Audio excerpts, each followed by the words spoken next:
Misbah ul Haq coach हमारे साथ available है प्रेस कॉन्फ्रेंस के लिए।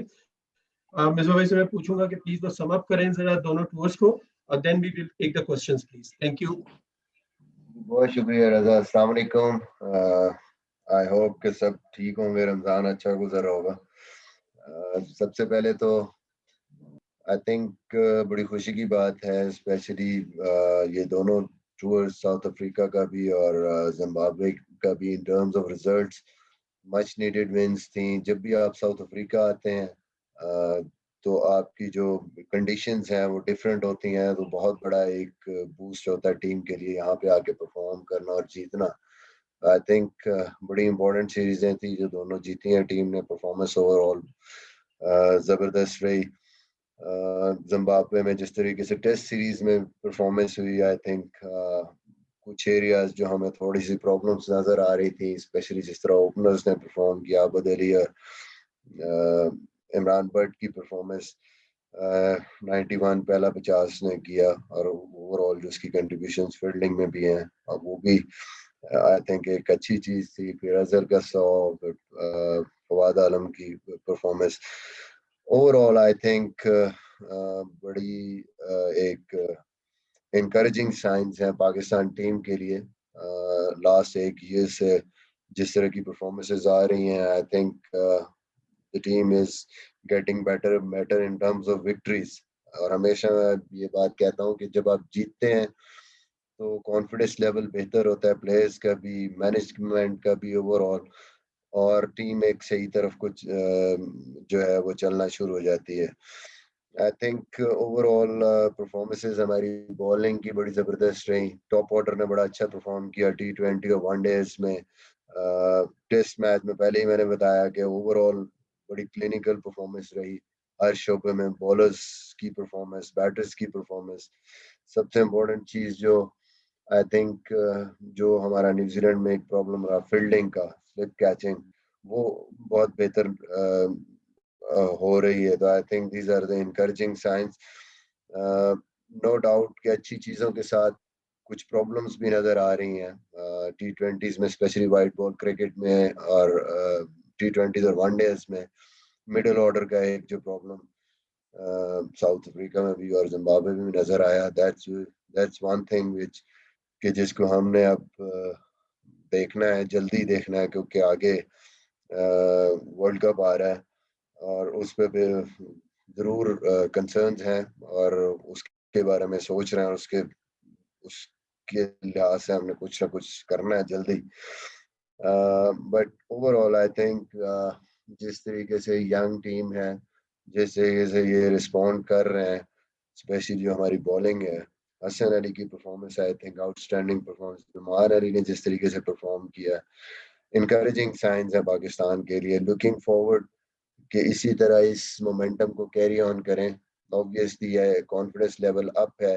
इम्पोर्टेंट सीरीज आ रही है आगे वाइट बॉल की, हमारी इंग्लैंड की, बहुत ही इम्पोर्टेंट है हमारे लिए बिफोर द वर्ल्ड कप। और फिर वेस्ट इंडीज है, क्योंकि जो कॉन्फिडेंस यहाँ से गेन किया आई थिंक मज़ा फिर है कि इसको वहाँ कैरी करें और वहाँ पे जीतें। तो मेरे ख्याल में वो टीम के लिए एक बहुत बड़ी कामयाबी होगी। लुकिंग फॉरवर्ड उसकी तरफ देख रहे हैं इंशाल्लाह। सबसे important cheese I think in terms of captaincy, जो सबसे खुशी की बात है कि बाबर इज गेटिंग कॉन्फिडेंस। जब आप जीतते हैं ऑब्वियसली कॉन्फिडेंस लेवल आपका बढ़ता है, और साथ साथ जैसे ही आप कॉन्फिडेंट होते हैं आपकी डिसीजन मेकिंग बेहतर से बेहतर होती है। तो I think the way Babar is going at the moment बड़ा सेटिस्फाइंग है हमारे लिए। अच्छा डेवलप हो रहा है और जीत मिल रही है, तो उसकी वजह से और भी मेरे ख्याल में उसको फायदा होगा इस चीज से। इंशाल्लाह इन फ्यूचर लुकिंग के बेहतर से बेहतर होती जाएगी उसकी captaincy. Thank you very much. You can just question answer session हम स्टार्ट करेंगे प्लीज। माजिद भट्टी, खालिद खान, रशीद शकूर एंड मोई शाह साहब प्लीज। जी अस्सलाम वालेकुम। वालेकुम अस्सलाम। अच्छा मिसबा भाई, आपने जब 2007 में कमबैक किया पाकिस्तान टीम में, गालिबन 33-34 साल आपकी उम्र थी, लेकिन आपके दौर में एक अच्छा साइन ये हुआ कि 10 साल बाद आपने फवाद आलम को पाकिस्तान की टेस्ट टीम में चांस दिया। नुमान अली 34 साल की उम्र में आया, अभी 36 साल की उम्र में डेब्यू किया ताबिश खान ने। तो ये कहीं हमारे सिस्टम की खराबी है कि लड़के गुम हो जाते हैं और लेट उनको पाकिस्तान टीम में मौका मिलता है, या फिर ये एक अच्छी चीज है कि जिस तरह फवाद आलम अब काफी मैच्योर नजर आ रहे हैं, या फिर एक तासुर ये भी है कि कहीं मीडिया और सोशल मीडिया के दबाव में आके कुछ सिलेक्शन हो जाती हैं जो शायद लेट होती है, और फिर जिस तरह ताबिश खान का था कि ताबिश खान जाहिर है उनकी तकरीबन 600 फर्स्ट क्लास विकेटें होने वाली है, लेकिन वो जो प्राइम था अपना वो गुजार गए। तो इस पे आप क्या कहना पसंद करें? लेकिन डिफरेंट फैक्टर्स होते हैं। कई दफा आपकी जो टीम खेल रही होती है, जैसे मैं अपनी एग्जांपल देता हूँ या फवाद की एग्जांपल देता हूँ, कुछ कॉम्बिनेशंस ऐसे होते हैं टीम के कि आप काफी अर्सा परफॉर्म करने के बावजूद आप जो है वो टीम में आ नहीं सकते। जब मैं परफॉर्म कर रहा था तो सबको पता है कि उस टाइम यूनुस खान, मोहम्मद यूसुफ और इंजी भाई खेल रहे थे और वो सेटल थे। मिडिल ऑर्डर में बहुत मुश्किल से कोई स्लॉट निकलती थी और मुश्किल था चांस।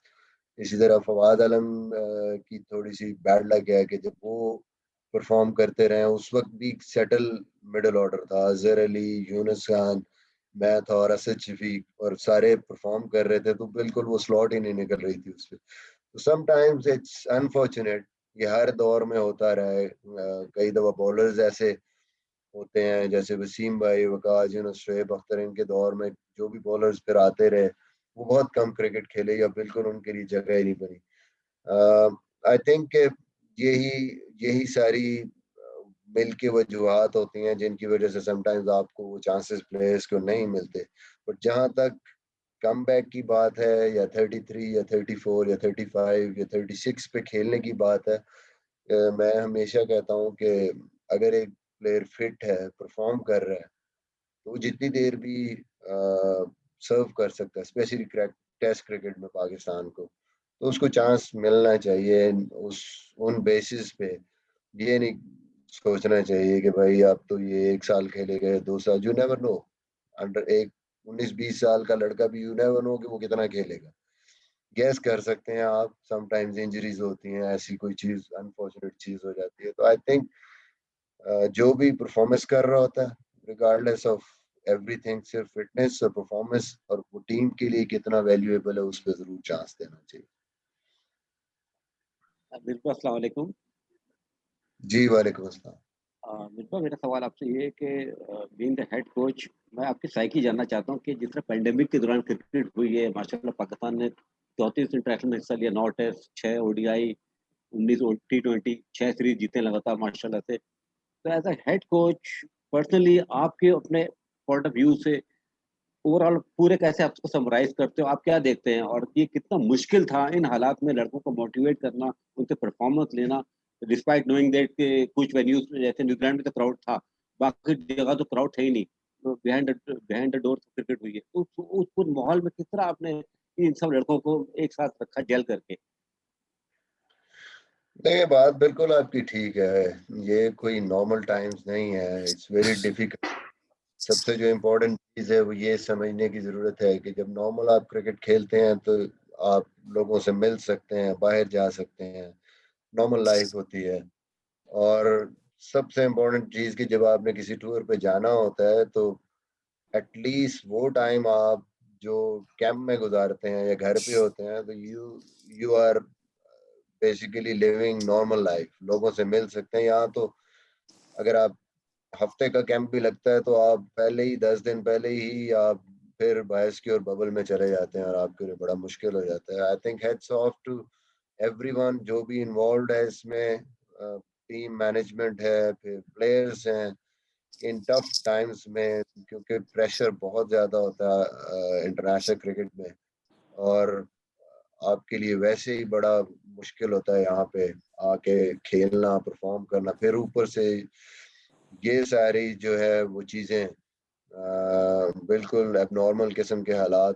तो आई थिंक प्लेयर्स को क्रेडिट देना चाहिए इस सारी चीज़ का, कैसे उन्होंने अपने आप को मैनेज कर रहे हैं, और जो मैनेजमेंट भी उनके साथ काम कर रही है कि 2-2 महीने आप बिल्कुल एक जगह पे बंद हो के, it's tough, but at the end of the day I think commitment बहुत अच्छी है सबकी, प्लेयर्स की भी, मैनेजमेंट जो साथ लोग काम कर रहे हैं, और पैशन गेम का, उसकी वजह से मेरे ख्याल में इसने अभी तक जज्बा रखा हुआ है कि खेलना है। जाहिर है इस गेम को हम अगर हमारा पैशन है ये, तो हमने इसको जिंदा रखना है, और हमने इसको लोगों के लिए भी खेलना है और अपने लिए भी खेलना है। आई थिंक ओवरऑल खुशी है कि जिस तरीके से लड़कों ने रिस्पॉन्ड किया है, जो परफॉर्मेंसेस दे रहे हैं, और जिस तरीके से, सबसे अच्छी चीज़ ये है कि आई थिंक, मैं पहले भी मैंने कहा था कि जेल हुई है टीम, काफ़ी अच्छी आपस में अंडरस्टैंडिंग है, और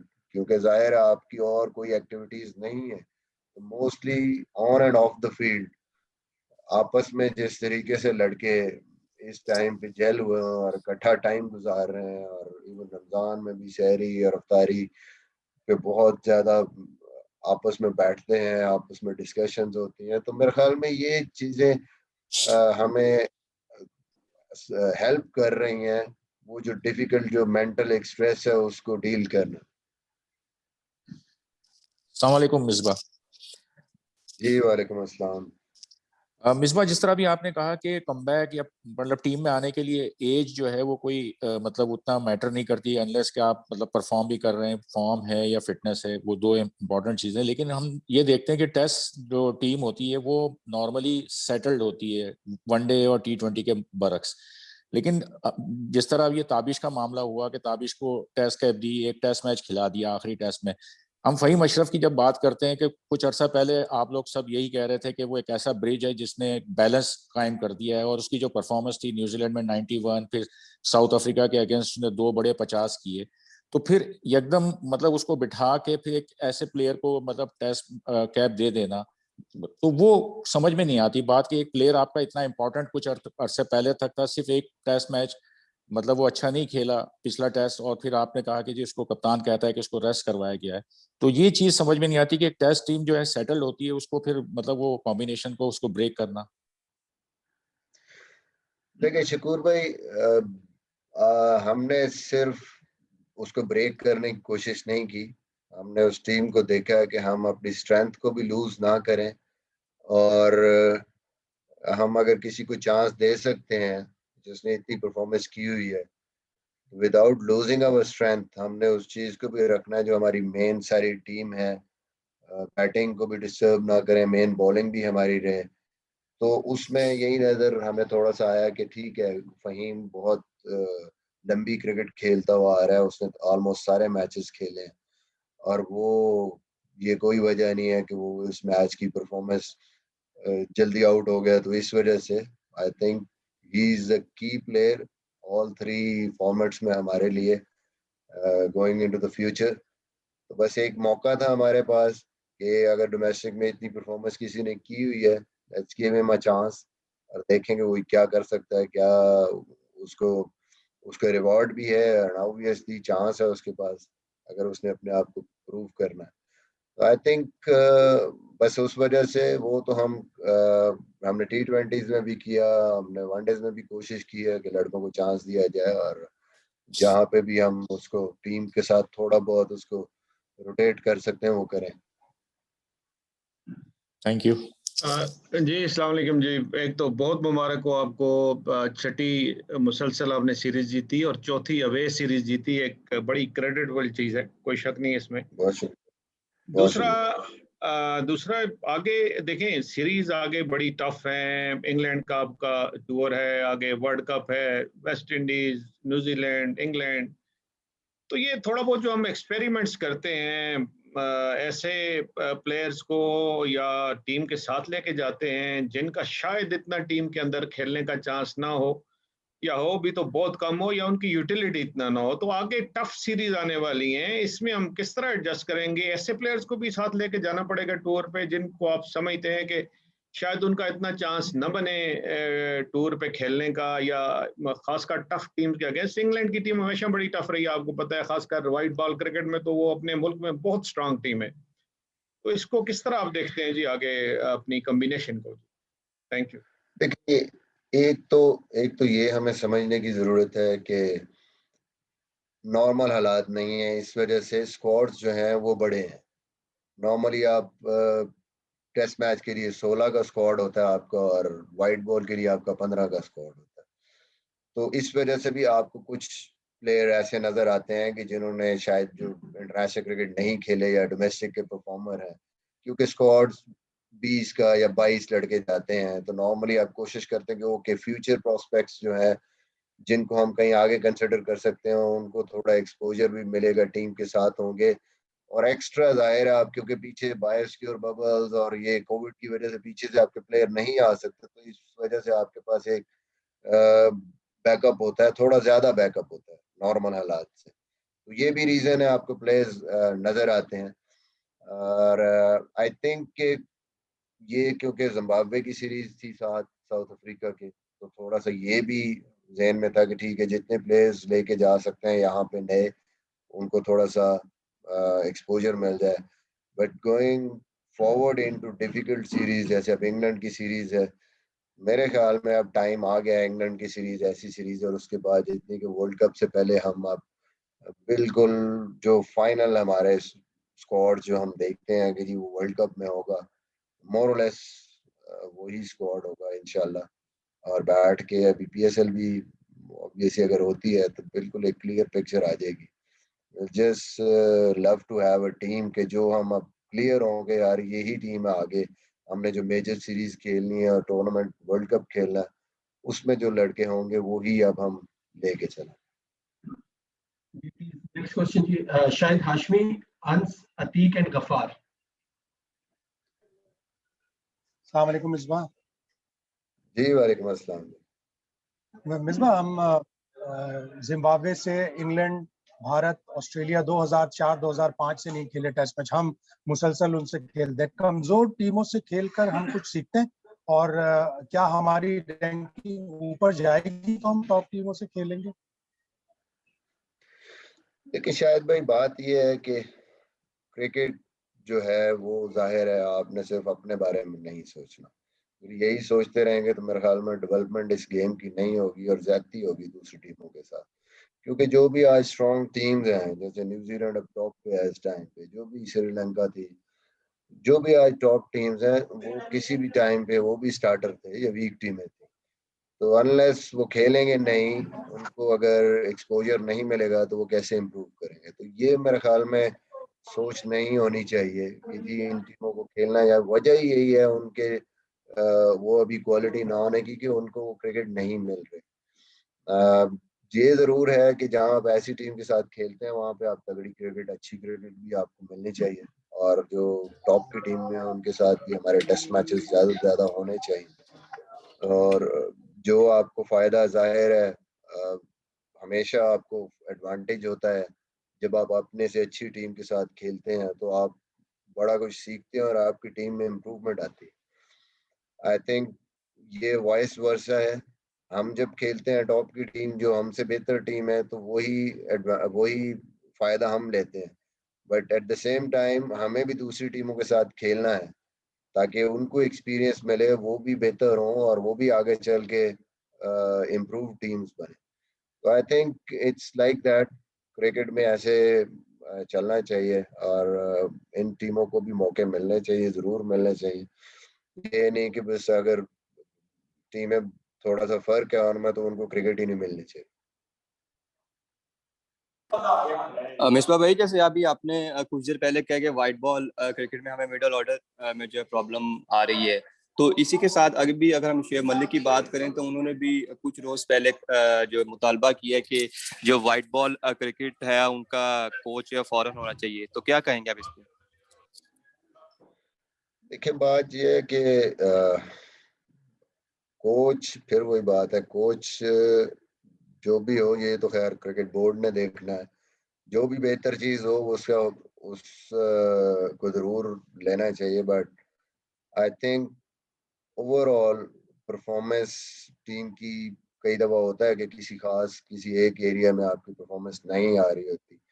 ये भी देखें हम कि थोड़ा सा हमारा मिडिल ऑर्डर जो है वो इनएक्सपीरियंस है, जाहिर है हम जो दुनिया की क्रिकेट में एक चेंजेस आ रही हैं, कि हम देख रहे हैं सारी टीमें 200 प्लस रन कर रहे हैं, तो हम थोड़ा सा स्ट्राइकर्स की तरफ जा रहे हैं उस लिहाज से। But at the same time जितने भी लड़के हम ट्राई कर रहे हैं वो थोड़े से इनएक्सपीरियंस्ड हैं, इस वजह से उनकी परफॉर्मेंसेस अप एंड डाउन है। ओवरऑल अगर आप देखें, बॉलिंग परफॉर्मेंस बहुत अच्छी है, टॉप ऑर्डर की परफॉर्मेंस जो टॉप 4 है उनकी परफॉर्मेंस बहुत अच्छी है, नीचे से भी आपकी परफॉर्मेंसेस ठीक हैं, लोअर ऑर्डर आपको अच्छा कंट्रीब्यूट कर के दे रहा है। फहीम है या हसन अली है, नवाज ने 1-2 मैच जिताए। Only problem is your number 5 and number 6 and we need to sort that out. और उसके बावजूद भी अगर हम इतनी टफ सीरीजें जीते हैं, साउथ अफ्रीका से होम सीरीज भी जीते हैं, साउथ अफ्रीका में साउथ अफ्रीका से दोनों वाइट बॉल की सीरीजें जीते हैं, तो आई थिंक जो छोटी मोटी इम्प्रूवमेंट है, वो जो एक खास नंबर पे वो हमें बेहतर करने की ज़रूरत है। इंशाल्लाह वी आर डूइंग वेल और आगे चल के वी आर लुकिंग फॉरवर्ड कि हम इंग्लैंड में इस परफॉर्मेंस को बेहतर करें। कोई भी मेरे ख्याल में गारंटी तो नहीं है कि कोई भी कोच होगा तो परफॉर्मेंस एकदम आपकी ठीक हो जाएगी या खराब हो। अच्छा मिसबा, कामयाबी हमें बहुत माशाल्लाह बड़ी अच्छी मिली है, लेकिन नाकदीन ये कहते हैं कि जैसे जनूबी अफ्रीका के खिलाफ सीरीज थी उसमें उनके मेन खिलाड़ी नहीं थे, वहां भी जो है नौजवानों को मौका नहीं दिया गया। फिर जिम्बाब्वे जैसी एक कमजोर टीम के खिलाफ भी नौजवानों को बहुत ज्यादा मौका नहीं दिया गया, हालांकि ये ऐसी सीरीज थी कि यहाँ हम आजमाए जा सकते थे अपने नौजवान को, यंगस्टर को, लेकिन इसमें भी मौका नहीं दिया गया। तो बजाय हम एक कदम आगे ले आने के हम 4 कदम पीछे जाते हैं। आप क्या कहना चाहेंगे? पहले तो को नौजवानों की मुझे डेफिनेशन बता दें, वो कितने साल के होते हैं, ताकि मैं क्लियर हो जाऊं कि नौजवान कौन होता है। हमारे मुल्क में शायद लगता है कि 15-16 साल के नौजवान होता है, उसके बाद शायद वो 20 के बाद बूढ़ा हो जाता है। मुझे बताएं, इस टीम में तो पहले ही सारे नए प्लेयर हैं, पुराना प्लेयर कौन सा है इस टीम में?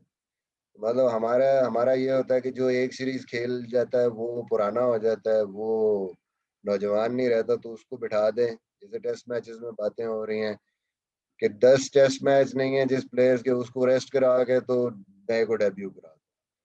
मतलब है कि ये for the sake of argument, for the sake of opinion, अगर हम ऐसी चीजें करेंगे। अजहर अली और बाबर आजम, अजहर अली के 80 प्लस टेस्ट, बाबर आजम के 33, उसके बाद किसी के 20 टेस्ट नहीं है और मोस्टली के 10 टेस्ट नहीं, और स्टिल वी वांट कि जी और ज्यादा नए खिला दो।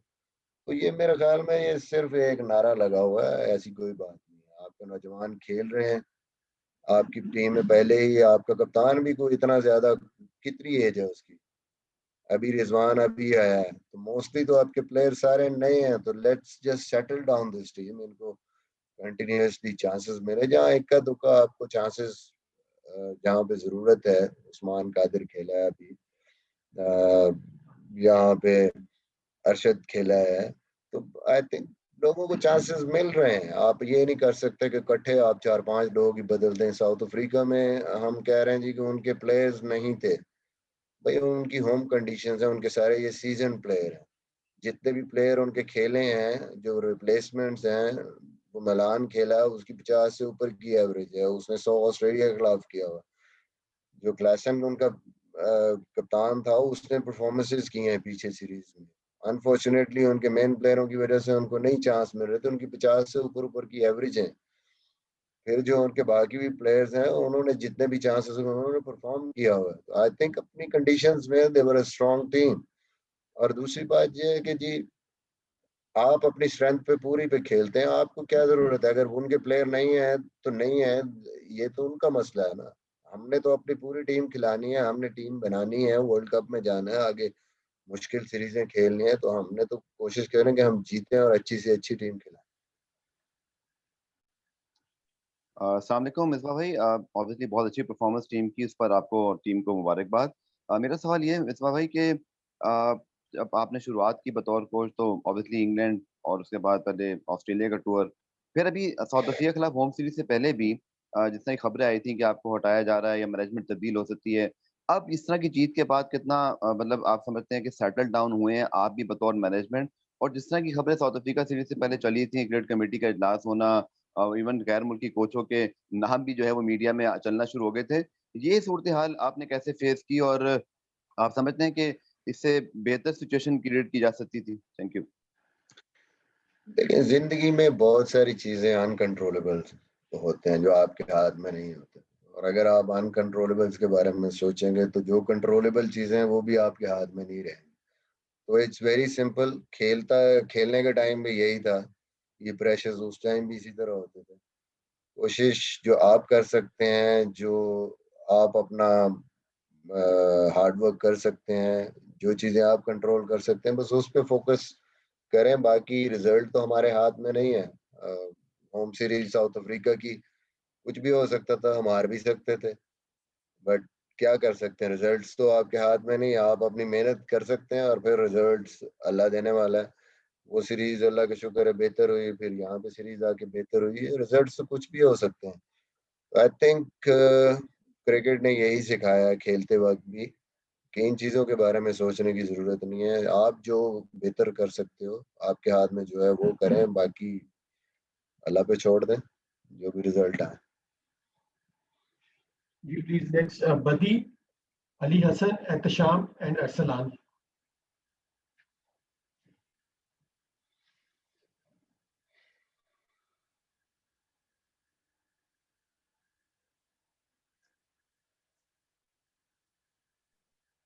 मिसबा भाई, मुबारक हो, आपने मुसलसल 6ठी सीरीज जीती। लेकिन बहुत सारे लोग जो हैं आपकी इस कामयाबी को जो है वो चाहे आप जीत रहे हो चाहे हार रहे हो, हार गो तो बहुत ज्यादा तनकीद होती है, जीत रहे हैं अब भी आप पे इतनी तनकीद होती है कि शायद लगता है ऐसे कि ना मिसबा की हेड कोचिंग में लोगों को जो है आपकी कामयाबियां पसंद है, ना ही आपकी हेड कोचिंग में लोगों को आपकी नाकामियां पसंद है। क्या टीम से उनको मसला है या मिसबा अलग से मसला है? क्योंकि तो मिसबा अलग तो हम देख रहे हैं कि चाहे प्रैक्टिस हो, कैंप हो, टीम के साथ हो, हमेशा जान मार रहे होते, लेकिन मुझे लग रहा है बहुत सारे लोगों से आपको मसला है, बहुत सारे लोगों को आपसे मसला है, शायद वो आपको चाहते हैं कि टीम के साथ आप ना हो। कोई, ये पुराना मसला है बेचारों का, लोगों का। अपना खून जलाएं, उनके लिए दुआ ही है मेरी। खुश हो तो अच्छा है, नहीं भी होते तो मेरे ख्याल में हमारी जो फोकस होना चाहिए वो अपने काम पे होना चाहिए। लोगों की ओपिनियंस होती हैं, वो जो भी कहें, इससे मेरे ख्याल में मुझे कोई इससे फर्क नहीं पड़ता। मिसबा, खुद आप कह रहे हैं कि दौरा इंग्लैंड जो है बहुत अहमियत का हामिल है बिफोर वर्ल्ड कप, नौजवानों का मौका दे रहे हैं, सब देख रहे हैं, परफॉर्मेंस भी दे रहे हैं, लेकिन कहीं पर की फैक्टर आता है सीनियर खिलाड़ियों का, जिसका थोड़ा सा कमी दिखाई देती है। तो इंग्लैंड टूर पे ऐसे कौन से प्लेयर्स को आप अप्लाइज करना चाहेंगे जो तजुर्बा में ज़्यादा आगे हों? बॉलर्स की लिहाज से बैट्समैनों की बात करूंगा मैं, क्योंकि ये ऐसी देखें जो प्लेयर्स की आप बात कर रहे हैं ना, वो तो जाहिर है मैं अकेला कोई भी ऐसी बात नहीं कर सकता कि जी इन प्लेयरों को हम देख रहे हैं।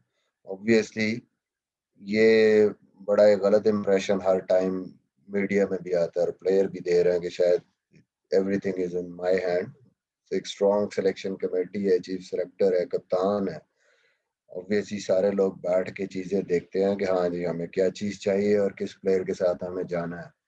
उससे पहले आपकी PSL भी है, and then obviously before England बैठ के जो भी वीक एरिया जहाँ पे हमें जरूरत है हम जरूर देखेंगे। कोई भी राइट ऑफ नहीं है, किसी भी प्लेयर को राइट ऑफ नहीं किया हो। जो भी टीम के लिए रिक्वायरमेंट होगी उसको जरूर देखेंगे, बट कोई नाम देना मेरे लिए, वो मैं अकेला किसी का नाम नहीं दे सकता। आई थिंक सही कहा आपने, England series going to be a tough series. तो हमें अपनी फुल स्ट्रेंथ जो आगे हमने खेलना है वर्ल्ड कप को ध्यान में रखते हुए, वो जरूर हम कोशिश करेंगे कि वो पिक करें। उसमें जो भी सीनियर प्लेयर आता है उसको आई थिंक पिक करना चाहिए जो टीम की रिक्वायरमेंट। अस्सलामुअलैकुम मिस्बा भाई, पहले तो सीरीज की बहुत बहुत मुबारक हो। मुझे ये बताइएगा कि टेस्ट स्क्वाड को अगर हम देखें तो हमारी बैटिंग लाइनअप जो है वो पूरी एक सेटल्ड है, कोई नए लड़के की स्टार्ट बनाना खासा मुश्किल है। तो इस वक्त बेंच के ऊपर जो मौजूद हैं, सौशकील हैं, आगा सलमान हैं, तो इनका कितना कॉन्फिडेंस जो है वो किस तरह का है? क्योंकि टीम के अंदर अभी स्लॉट जो है उस तरह से खाली होती है, आने वाले वक्त में भी नजर नहीं आ रही। तो टीम के साथ ये मौजूद जरूर हैं, तो कॉन्फिडेंस वाइज कितने वो पुरुमीद हैं टीम के साथ? जी मेरे ख्याल में ये टॉप परफॉर्मर्स हैं। सऊद बड़े अरसे से परफॉर्म कर रहा है और काफी सीजन से हो गया कंसिस्टेंटली। उसकी जो एवरेज है वनडे क्रिकेट में भी लिस्ट ए में और फिर 4 डे क्रिकेट में बहुत जबरदस्त उसकी परफॉर्मेंसेस हैं। आई थिंक मैं ये बिलीव करता हूँ कि जब भी जरूरत पड़ेगी टीम को, स्पेशली वो टॉप ऑर्डर में खेलता है और नंबर 3 पे खेलता है मोस्टली, तो जब भी जरूरत पड़ेगी तो आई थिंक जो भी एक्सपोजर उसको मिल रहा है और जो परफॉर्मेंसेस हैं, ही इज रेडी। कोई ऐसी बात नहीं है कि हमें लगता है, जाहिर है वो इंटरनेशनल क्रिकेट में आके आपको थोड़ा सा टाइम लगता है, बट ओवरऑल आई थिंक वो परफॉर्मेंस जिस तरह कर जिस तरह खेल रहा है, तो हम कहीं पे भी हमें जरूरत पड़ेगी तो वो खेलेगा। इसी तरह आगा भी है, आई थिंक मिडिल ऑर्डर में अच्छा बैट्समैन है, उसने प्रीवियस के 2 सीजन से बड़ी जबरदस्त परफॉर्मेंसेस दी हैं। वो इसीलिए टीम के साथ है कि इमीडिएट रिप्लेसमेंट्स हैं वो। और जहाँ तक बात है कि अभी नहीं खेले, तो वो हमें समझना चाहिए कि ओवरऑल हमारा स्क्वाड काफी इनएक्सपीरियंस है। जितने भी प्लेयर खेल रहे हैं उनकी को बहुत ज्यादा क्रिकेट वो नहीं खेले, और फिर टेस्ट क्रिकेट हम खेलते भी बहुत थोड़ी हैं। तो हमें ये भी देखना है कि जो हमारा मेन टीम इस टाइम खेल रही है उसको भी हमने एक्सपोजर पूरा देना है, उनको भी कॉन्फिडेंस देना है, ताकि वो एक नंबर ऑफ मैचेस खेल के इतना तगड़ा स्क्वाड हो, बाद में कोई भी किसी भी जगह पे अगर एक आधा प्लेयर आए तो हमें कोई खास फर्क ना पड़े। जी अस्सलाम वालेकुम मिसबा, मुबारक हो आपको सीरीज जीतने पे। सवाल मेरा ये था कि टॉप ऑर्डर जो है वो उसने स्कोर किया पिच पे खड़े हुए, और क्रिटिक्स ने ये भी कहा कि बड़ा जो है वो स्ट्राइक रेट जो था वो बड़ा कम रहा। क्या ये उनका इंस्ट्रक्शन खेले थे या उनका अंदर का खौफ था या मैच प्रैक्टिस के लिए ये सब चल रहा था? मेरे ख्याल में 3 एंड ओवर तो हम एटलीस्ट खेलें, और जिस तरह की ये समझना चाहिए हमें कि पिचेस कैसी पे हम कंडीशंस कैसी में खेल रहे हैं और अगली टीम किस तरीके से बॉलिंग कर रही है, ये बड़ा इम्पोर्टेंट है। तो यहाँ पे सबने देखा T20s में भी हरारे की पिचेस, क्योंकि यहाँ पे बहुत ज्यादा क्रिकेट हुई है रिसेंटली, सारी डोमेस्टिक क्रिकेट पिचेस काफी स्लो हैं, तो रन्स करने आसान नहीं है यहाँ पे। और ऐसी सूरत हाल में अगर आप जबरदस्ती करेंगे तो फिर आपके लिए फिर वही है जैसे हमारे मेन प्लेयर्स आउट भी हुए हैं, तो you have to just give respect to opposition.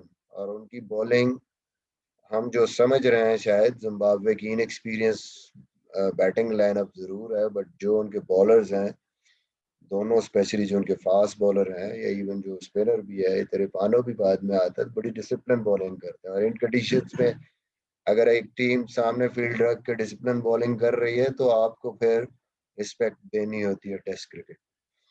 और ओवरऑल मेरे ख्याल में 3 एंड ओवर ऐसी पिचों पे जब आप खेलते हैं, जैसे हम दुबई में भी खेलते थे, कोई ये बात नहीं है कि ये कम रन रेट है, या ये I think it's a decent run rate according to the team और जो बॉलिंग होती है। Please next, Nadra, Mahmood, Abbas and Akil. अस्सलाम वालेकुम मिसबा। जी वालेकुम अस्सलाम। जैसे क्रिटिक्स कह रहे हैं कि ताबिश खान को काफी एज में तो मौका मिला है और उनका जो उनका फ्यूचर है वो इतना ज्यादा ब्राइट नजर नहीं आता है, उनको कम चांसेस मिलेंगे। आप बतौर हेड कोच, आपका खुद की ऑब्जर्वेशन क्या है? क्या उनको मजीद मौके मिल सकेंगे या फिर नहीं? देखिए, सिलेक्शन के हवाले से तो मैंने पहले ही कहा ना कि मैं कोई फाइनल वो नहीं हूँ कि मैं यहाँ बैठ के किसी के बारे में कुछ वो करूँ। जहाँ तक 36 साल की एज में चांस की बात है, तो मैं भी 36 साल की एज में कप्तान बना था, और उसके बाद मैं 7 साल खेला। आई थिंक ये जो हम प्री डिटर्मिन्ड या एक परसेप्शन बना लेते हैं किसी की भी कि जी बस जी अब 36-35 का हो गया तो अब तो क्या ये साल खेलेगा, तो ये तो हमारी राय है ना। बाकी ये है कि हमने दाबिश की परफॉर्मेंसेस पे उसको चांस दिया है ना, सी इन फ्यूचर के हाँ जी हमने इसको लेके चलना है कैसे। ऑब्वियसली उसमें सिलेक्शन कमेटी भी इम्पोर्टेंट है, कप्तान भी है, सारा कुछ। अच्छा मिसबा भाई, मेरा सवाल आपसे ये है कि बाबर आजम को तीनों फॉर्मेट्स के अंदर कप्तान है, अब आपने उनकी बड़ी बगौर परफॉर्मेंस भी देखती है, आप क्या समझते हैं कि उनको इम्प्रूवमेंट की कहाँ पर जरूरत है? यकीनन इम्प्रूवमेंट होगी, आपने बड़ा क्लोजली उनके डिसीजन भी देखे, तो बाबर को मजीद इम्प्रूवमेंट की जरूरत कहाँ पर है?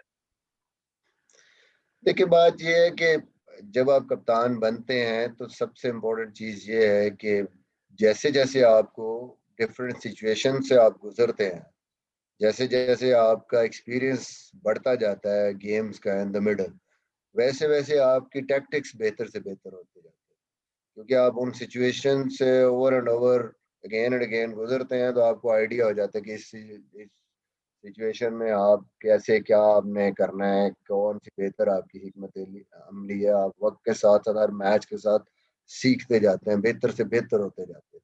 मेरे ख्याल में यही चीज है। ओवरऑल क्रिकेटिंग सेंस उसकी बहुत अच्छी है।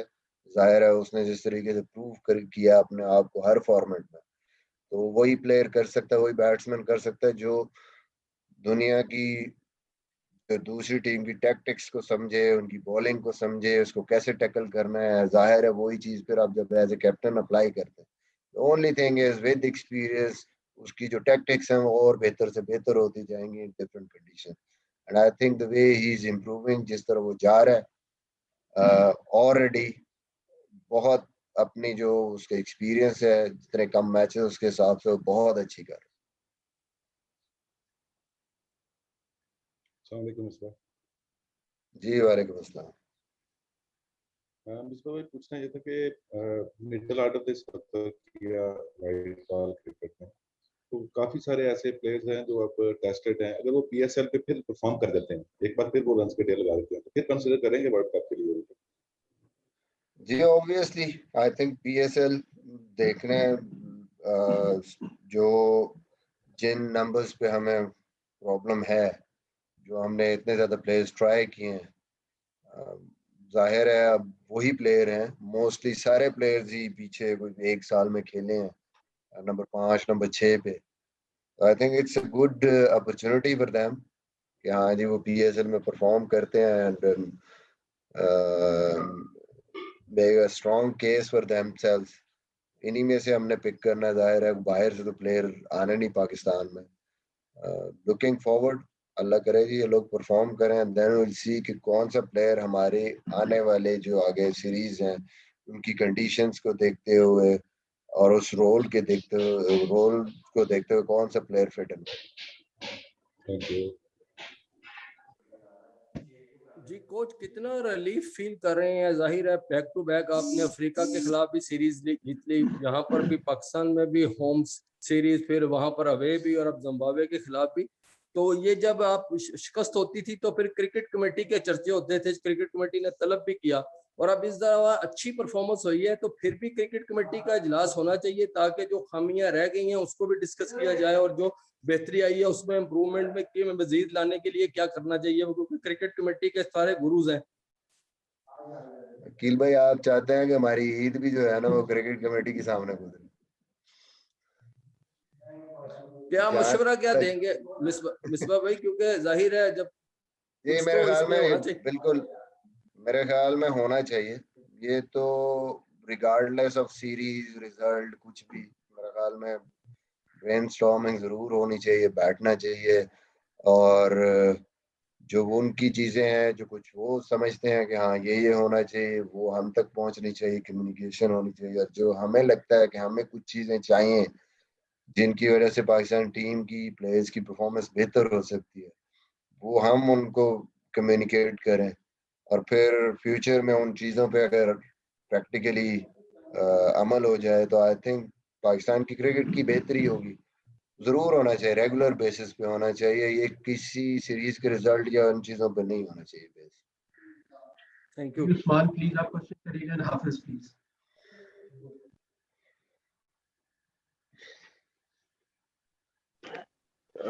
जी अस्सलाम वालेकुम मिसबा। फर्स्ट ऑफ ऑल आपको मुबारक हो, अफ्रीकन सीरीज आपने जीती है, जिम्बाब्वे को भी हराया और फिर साउथ अफ्रीका को भी। मेरा जस्ट आपसे क्वेश्चन ये था कि जो बॉलिंग कॉम्बिनेशन है पाकिस्तान का आगे T20 वर्ल्ड कप के लिए, उसको आप कैसा देख रहे हैं? क्योंकि काफी यंगस्टर्स हैं इसके अंदर, इस साइड के अंदर, तो उनको किस तरीके से मौका देंगे आप आगे आने वाली सीरीज में? क्योंकि इंग्लैंड सीरीज बहुत अहम है, फिर आगे वेस्ट इंडीज की सीरीज भी आ रही है। जी मेरे ख्याल में काफी हद तक सेटिस्फाइड हूँ इनकी परफॉर्मेंस से। स्पेशली जिस तरीके से सारे परफॉर्म कर रहे हैं, सीनियर बॉलर्स भी, हसन अली ने आई थिंक बहुत अच्छा लीड किया है इसको। यंगस्टर्स में अगर आप देखें काफी एक्सपीरियंस, अब तो बेहतर मतलब अगर उसको कहेंगे एक्सपीरियंस बॉलर शाहीन और हारिस रऊफ जिस तरीके से बॉलिंग कर रहा है वाइट बॉल क्रिकेट में, आई थिंक बहुत की रोल उसने प्ले किया है इन चारों सीरीज में, तीनों सीरीज में। वन जो वाइट बॉल की हमने खेली है साउथ अफ्रीका में और यहाँ जिम्बाब्वे में, बहुत अच्छी बॉलिंग किया उसने। डेथ बॉलिंग भी बहुत अलग की, की मोमेंट्स पे विकेट्स भी दी हैं। इस तरह हसनैन की बॉलिंग भी आपने देखी है कि ही इज इम्प्रूविंग, नए बॉल से बहुत अच्छी बॉलिंग कर रहा है। फिर यहाँ पे जिम्बाब्वे में हमने उसको नीचे भी उस पर रिस्पॉन्सिबिलिटी की कि जो एंड के ओवर्स करे वो भी उसने बहुत अच्छे किए। आई थिंक ओवरऑल अच्छा एक आपका जो फहीम अशरफ की आउटस्टैंडिंग बॉलिंग रही साउथ अफ्रीका में भी और यहाँ पे भी, तो ये एक अच्छा मेरे ख्याल में फास्ट बॉलिंग में हमारे पास बड़ी जबरदस्त एक बैटरी बनी है। इसी तरह अगर स्पिन बॉलिंग में भी देखें, शादाब अनफॉर्चुनेटली ठीक है जी इंजर्ड हो गया, उसके बाद जो रिप्लेस किया उसको उस्मान ने बॉलिंग की, ठीक बॉलिंग की वहाँ पे। अभी और एक्सपीरियंस के साथ मेरे ख्याल में खेलेगा, इम्प्रूवमेंट आएगी।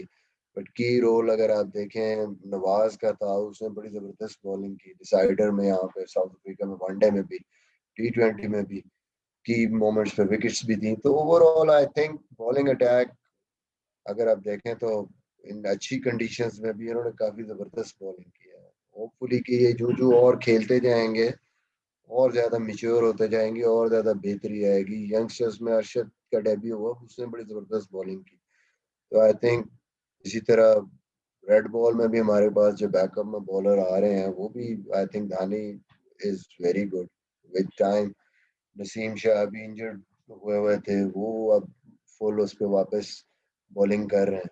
होपफुली इंशाल्लाह आई थिंक हमारा जो बॉलिंग का डिपार्टमेंट वो काफ़ी हद तक जो है वो बेहतरी की तरफ जा रहा है।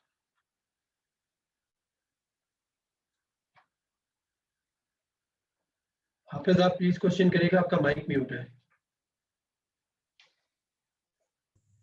जी मिसबा, सवाल यह है कि मुख्तसर दौरानिए की क्रिकेट में आपने ओपनिंग पेयर तब्दील किया, फ़खर शर्जील, बाबर फ़खर शर्जील, इन तीनों में।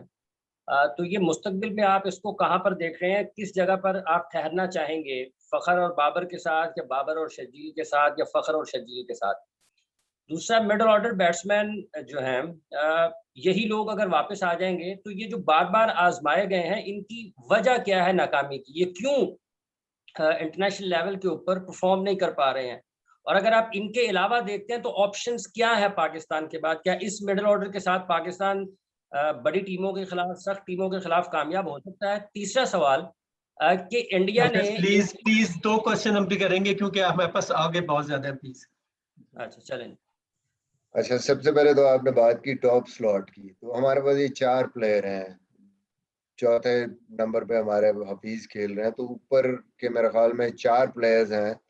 तो ये टॉप 3 स्लॉट्स में ये लोग खेल रहे हैं और फ्यूचर में भी इन्हीं को देख रहे हैं। उसमें फ़खर है, बाबर है, रिजवान है और शर्जील है।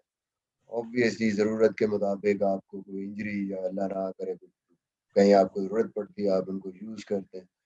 मिडल ऑर्डर की जहाँ पे आपने बात की, जितने भी प्लेयर्स थे हमारे जिन्होंने परफॉर्म किया T20 में, वनडे में, पाकिस्तान में, डोमेस्टिक में या PSL में परफॉर्मेंस, ऑलमोस्ट ये सारे खेले हैं पिछले 1 साल के अरसे में। ये सारे, इन सबको इनफ चांसेस भी मिले हैं। अनफॉर्चुनेटली मैं फिर कहूँगा कि हमारे जितने भी प्लेयर्स हैं, ये यंग प्लेयर्स हैं, इनको अपनी, चाहे T20 क्रिकेट है, इनको अपनी बेसिक्स पे काम करना है और बेसिक्स पे काम करेंगे फिर अगला स्टेप आएगा आपका।